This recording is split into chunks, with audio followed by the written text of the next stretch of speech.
Hello, ladies and gentlemen. Good afternoon. As always, happy Thursday tip. Happy to be here bringing you some crazy, fantastic news. And I want to start off with the first things first.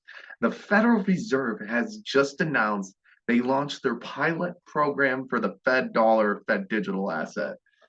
This is kind of breaking, kind of crazy. I kind of want to go over it briefly and show you why it could be an infringement upon your freedom and get some thoughts on what you guys think this could be for the future.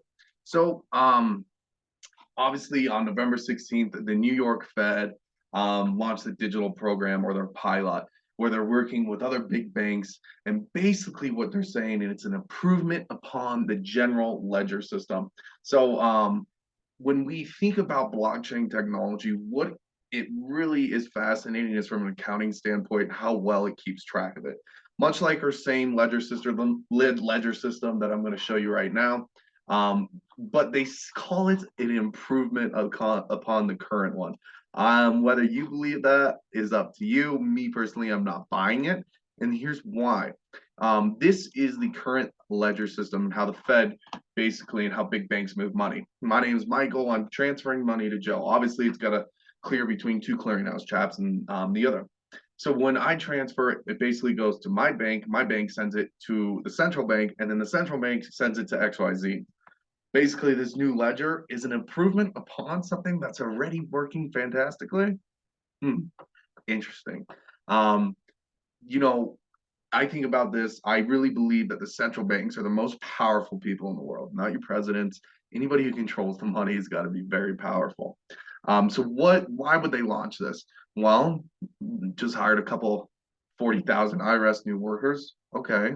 Maybe we can, monitor what the American people are spending and then tax them more efficiently. So what this digital asset could lead to is an infringement upon your freedom. It is going to be a higher accounting measure. So basically, everything I do in cash is now going to be obsolete. So this is a very interesting time, and something that a lot of my fellow viewers should be aware of is that in the event that they want to get rid of cash, say no, because then they have the ultimate control. So the Fed launched that November 16th. So that's in its pilot program. I also wanted to touch base upon what Jerome Powell said at the Brookings Institute. He spoke a little bit about inflation in the economy. And, the market got very bullish after this because he made some remarks that made it seem as if interest rates, the amount they raise them is going to come down to like 50 basis points. And even maybe more drastic with about a quarter of a basis point. As you're well aware, in October, November, they raised that 75 basis points, which was the highest they've ever raised rates in history. So it was unprecedented. So I want to show you what Jerome Powell spoke about and why he made this decision. So what we're seeing right here is basically components of core PCE inflation. There's three areas. You got core goods, you got your housing services, rent, home prices, etc. And then minus housing is another line, food, anything, clothing, etc., etc. What you'll notice that inflation has been going down 3 months prior. The only reason why inflation was staying so high, as you can see in the blue line, was the housing services, rent, home prices were up, but everything else was going down and trending down. So this is the justification a lot of people had was saying, hold on, the Fed is not thinking about the other goods and services. Obviously, food, and clothing and all these demand has completely shut off. But why is rent still going high? Well, that's a question we kind of don't know, and I don't know personally. But it's the reason why inflation readings were so high. So right here, obviously, you have core goods really rose during the pandemic just because those stimulus checks, people are buying so much goods, they had more money, so it shot up to almost 7 to 8%.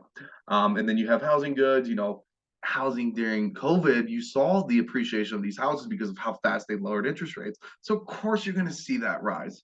And now it's kindly been going sideways, and that's the one thing that Jerome Powell mentioned that he's keeping an eye on. But core services, as you can see, kind of plateaued. Maybe it'll come down, but that mostly has to do with supply chain logistics. And what I mean by that is demand has rose so fast because of all the lockdowns, and everyone was trying to get back to their supply. And so that's kind of the reason. So it was a supply. It wasn't a inflation from a consumer making more money. It was supply chain logistics that was really causing inflation to rise. My next one I want to show you, and this is interesting, and you hear this all the time. It doesn't matter. You go into Jimmy John's. I heard it last night. The manager says, it's just hard to find anybody to work right now. Nobody wants to work, and he's sure on right. I want you to notice this is basically the labor force participation rate, and this is 16 and up. Right here, you'll notice that before COVID, the participation rate was pretty high. Obviously, when the lockdown, participation rate dropped very fast, and then it rebounded, but it did not rebound to its pre-pandemic levels. As you see, we're kind of sitting right here, and the participation rate it's interesting to me because it explains a couple of things. I really believe that all the stimulus, the unemployment checks, it was more of an incentive for people to go on employment than it was to get a job because they would pay more. That's why the participation rate right now is at the lowest it's been for about 5 years.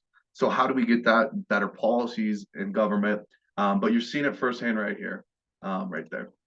Also wanted to take note of a couple other things regarding employment, and this is all off of Jerome using his slides actually. As you can see, from 500 plus employees, you're seeing substantial layoffs. We saw it in Twitter, we're seeing it in Microsoft, we're seeing it at Amazon, and that's just because the people coming out of the pandemic, there was so much demand that they had to hire exponentially more. All the major tech people hired 3 times bigger than they did in the past. So now you're seeing kind of slowing of demand and supply, and so they overspent on employees. These big companies are kind of having a problem, and you see this in the range about 20 to 500 as well. But what I really think is unique is that there is demand and employment for small companies. 20 to 40 was interesting because that's an outlier between the 50 and 250. So any of these big companies like Microsoft, Amazon, this makes sense. They overhired and they spent a pretty dollar on it. And now that demand has completely kind of eviscerated due to the amount of interest rates and how high they raised so fast, it makes sense this is happening. But we're seeing a little bit of recovery from the small section, small employee size as well. So I kind of wanted to share that thoughts. I was expecting the Fed to decrease the amount, how fast they raise their interest rates. So this is great news on that. We'll probably see 50 basis points coming up in December for another rate hike. But that being said, 2 things to keep out: inflation came down, and the Fed released its digital asset. And I am a true believer it's an infringement upon freedom. If cash is banned, they have pretty much all access to how you use your money and where you spend it all. All right. Thank you, ladies and gentlemen. Have a blessed day. And thank you for watching these Thursday tips.